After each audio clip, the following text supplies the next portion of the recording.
Olá a todas e todos que estão nos assistindo. Eu sou Érica Daiane, da equipe de comunicação da ASA, que é a Articulação Semiárido Brasileiro, e vou conversar com Cícero Félix, que é membro da Coordenação Nacional da ASA. Cícero, para começar, a gente pode situar o público, né, sobre o que é a ASA, qual a atuação, qual o principal objetivo dessa rede? A ASA, Érica, é a Articulação do Semiárido Brasileiro. É uma rede de organizações da sociedade civil que integra essa rede vários segmentos da sociedade. Estima-se que temos algo em torno de 3.000 organizações formais e não formais que compõem essa grande rede. A ASA tem como principal objetivo avançar, consolidar na perspectiva da convivência com o semiárido brasileiro. E trabalha principalmente com o campo do semiárido, mas também com as cidades. A gente sabe que já tem uma caminhada longa, Cícero, mas certamente tem pessoas que ainda não conhecem, né, tanto desse debate. Então, como você poderia explicar para a sociedade, né, o semiárido antes e depois dessa proposta de convivência, que aí é a convivência com o clima, com a cultura, né? Enfim, tentar demarcar um pouco isso para quem nos assiste. Veja só, antes da ASA, o semiárido brasileiro nem existia no mapa da geografia política do Brasil. Essa região era conhecida como a região do polígono das secas. Não existia o semiárido como uma região sociopolítica.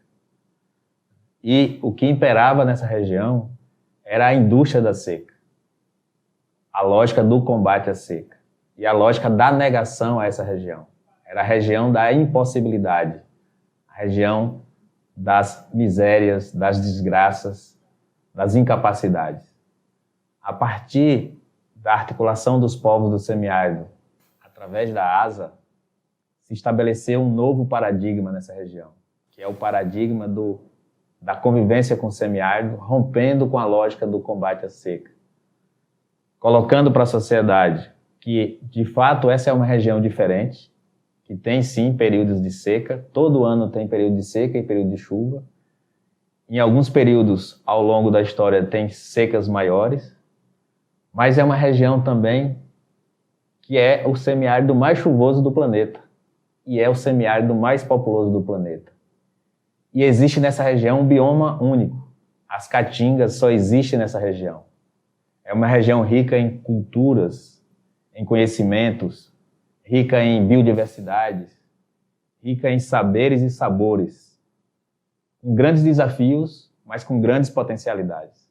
Vários elementos contribuíram, né, para consolidar essa visão, inclusive a educação, a comunicação, né, novas narrativas, mas como você diria que foi possível materializar isso, né, como as famílias do semiárido elas perceberam na prática, né, essa mudança de concepção? E aí a ASA, né, no seu histórico, tem as ações e os programas. Você poderia detalhar um pouco como isso impactou positivamente na vida dessas famílias? Eu destaco sempre 3 grandes contribuições da ASA para essa mudança de paradigma. Primeiro foi que as organizações elas já trabalhavam na perspectiva da convivência com o semiárido, mas de forma meio que isolada nas suas regiões. Cada um no seu canto, cada um no seu lugar. E a ASA, com a chegada da ASA, a ASA fez essas experiências dialogarem entre si, conversarem entre si, trocarem experiência, trocar conhecimentos.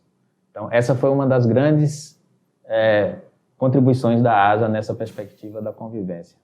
Uma outra contribuição foi a sistematização dessas experiências.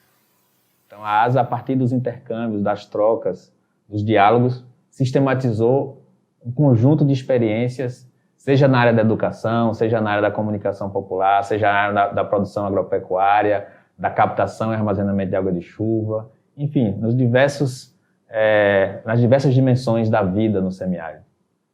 E uma outra grande contribuição da ASA, que eu destaco sempre, é a capacidade que a ASA teve de articular força política e apresentar um projeto ou um programa nacional de formação e mobilização social para a convivência com o semiárido, que é mais conhecido como o programa Cisternas, mas na verdade é um programa muito mais amplo, muito mais potente, muito mais ambicioso do ponto de vista de propor saídas para garantir condições de vida nessa região. Então, o programa de formação e mobilização social para a convivência com o semiárido tem lá dentro dele todo um trabalho de educação, todo um trabalho de articulação política, todo um trabalho de formação, todo um trabalho também, claro, de implementação de tecnologias para captação, armazenamento de água de chuva para beber, para produção de alimentos, água na escola, sementes, enfim, uma diversidade de projetos de políticas públicas. Cícero, diante desse cenário que a gente vive, né, principalmente a partir de 2016, um retrocesso político no país, o programa Cisternas e todos esses elementos que você citou sofreram aí cortes, né, significativos do orçamento, e isso tem provocado um impacto, né, na vida das famílias do semiárido e do país como um todo. Você pode detalhar um pouco esse cenário atual? É importante destacar que essa política conhecida como Água para Todos é uma política que é premiada, né, pela ONU como uma das políticas do futuro para combate à desertificação, enfrentamento e combate à desertificação. Infelizmente, o governo atual provocou uma redução impressionante do orçamento para a construção de cisternas no Brasil. Estima-se que mais de 90% do orçamento foi reduzido nesses últimos anos no governo atual. Nós temos ainda uma demanda reprimida muito grande de famílias que precisam de cisternas da primeira água para beber. Estimamos que em torno de 350 mil famílias precisam ainda da cisterna de primeira água para ter acesso à água de qualidade e em quantidade suficiente para matar a sede. E uma outra estimativa importante é que em torno de 800 mil famílias precisam da segunda água, que é a água para a produção de alimentos. Então, em um momento que o país volta ao mapa da fome, com mais de 33 milhões de pessoas morrendo de fome no Brasil, ou sendo assassinadas no Brasil por conta da fome, de fato, é uma tragédia que nós estamos vivendo nessa região. A redução drástica do orçamento para essa política que salvou e pode salvar a vida de milhões de pessoas nesse país. E uma reação, digamos assim, emergencial, né, da própria ASA tem sido provocar a sociedade, né, apelando para a solidariedade das pessoas, lançando, no ano passado, a campanha Tenho Sede, né, justamente para tentar suprir essa demanda da construção de reservatórios que ainda existe no semiárido. Então, a gente está também nesse processo de divulgação, né, para mobilizar recursos em torno disso também, né? Érica, eu diria que a campanha Tenho Sede, ela tem dois grandes objetivos. Um objetivo, primeiro, acho que primordial, é não deixar o programa Cisterna ser esquecido pela sociedade brasileira e pelo Estado brasileiro. Então, garantir que a proposta da convivência com o semiárido continue na agenda política nacional. Esse é um grande objetivo da campanha Tenho Sede. E o outro objetivo é esse que você falou, mobilizar a sociedade civil nos diversos níveis, mas também a iniciativa privada e os governos, seja governos municipais, estaduais, no sentido de conseguir garantir recursos para a continuidade do programa Cisternas, do programa Água para Todos, que é um direito humano universal e básico.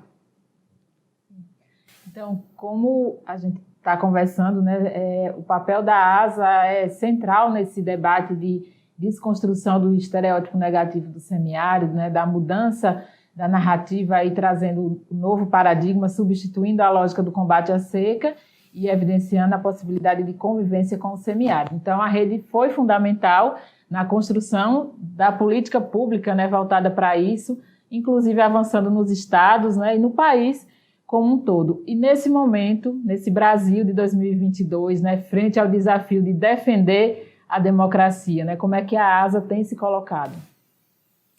A ASA tem feito sempre, cumprido sempre um papel muito importante junto à sociedade brasileira, que é o papel de denunciar as injustiças cometidas nessa região e anunciar propostas importantes para essa região. Então, a ASA tem cumprido esse papel de denunciar e anunciar. E, nesse momento, não poderia ser diferente. A ASA, sim, está junto com a sociedade do semiárido, com as populações, com os povos do semiárido, defendendo a democracia brasileira.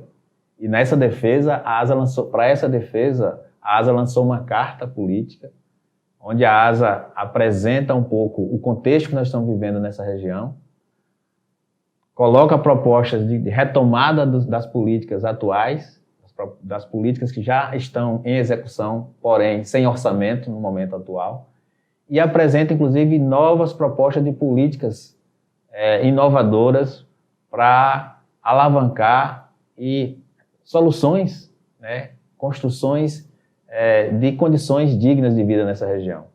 A exemplo de avançarmos no saneamento básico rural, com o reuso das águas para a produção de alimentos, por exemplo. Ou problematizar, denunciar a forma como as energias tidas renováveis têm chegado nessa região, mas apresentar uma proposta de produção de energias renováveis democratizadas, descentralizadas. Então, é nessa perspectiva que a ASA tem atuado, sendo denunciadora das injustiças nessa região e anunciadora de um projeto de vida para essa região. Então, nessa perspectiva do anúncio e da denúncia, a ASA sempre fez, nos períodos eleitorais, uma campanha de esclarecimento da população sobre a importância do voto. Nesse momento, a gente precisa chamar a atenção mais ainda. Essa não é uma eleição comum. Essa é uma eleição extremamente importante e é um divisor de águas na nossa história. Eu diria que essa é a eleição dos nossos tempos. As pessoas que têm mais idade, que têm mais tempo de vida, vivenciaram o que foi o horror e a tragédia da ditadura militar no Brasil. Os mais novos, as mais novas, precisam conhecer melhor também esse período. Nós não podemos voltar à ditadura militar. E essa eleição é decisória por isso, porque ela é a eleição que pode fragilizar mais ainda a democracia, ou perdermos a democracia no Brasil totalmente, ou podemos retomar o fortalecimento da democracia. E a campanha Não Troque o Seu Voto, mas valorize o seu voto, comprometa o seu voto com propostas claras, decentes, importantes para o semiárido brasileiro, é fundamental para a gente avançar no fortalecimento da democracia no Brasil. Cícero, muito obrigada, né? A gente só agradece aqui a sua participação, acho que traz aí uma série de elementos que fortalece esse debate, né, que já vem sendo feito em torno da defesa da convivência com o semiárido e, sobretudo, do semiárido vivo, né, como temos usado bastante aí. E fica aqui o convite para as pessoas conhecerem um pouco mais a partir do site da ASA, das nossas redes e mídias sociais, né, e acompanhar essa discussão em defesa da convivência com o semiárido. Obrigado a você, Érica. Acho que é importante destacar também que a ASA não está sozinha nessa luta em defesa da democracia, né? A ASA está junto com outras organizações, movimentos, outros espaços de articulação política. A ASA participa, por exemplo, do Fórum da Articulação do Campo Unitário no Brasil, que reúne as organizações dos povos, dos campos, das florestas e das águas. A ASA participa de espaços que dialogam com organizações, redes, movimentos que atuam também no urbano brasileiro. Então, é uma união de esforços e de forças para defender a democracia e defender o projeto de vida nesse país, acabar com a fome nesse país, já que somos um país tão rico, o maior país que produz, com a maior produção de proteína animal do planeta, não pode ter gente na fila do osso, morrendo de fome. O país que é um dos maiores exportadores de grão, não pode ter gente sem feijão, sem arroz na mesa. Nós não podemos admitir isso, nós não podemos conviver com isso. Nós podemos e queremos conviver com a mesa farta, com a mesa que seja farta para todas e todos os brasileiros e brasileiras. E como nós defendemos também a comunicação como direito humano, é importante que você ajude esse vídeo, essa entrevista a chegar no máximo de lugares possíveis, né, para assim a gente furar a bolha, como costumamos dizer, né, já que não temos o espaço dos grandes meios de comunicação, mas podemos sim intervir em várias realidades, né, a partir da tecnologia que hoje a gente dispõe. Um abraço e até a próxima!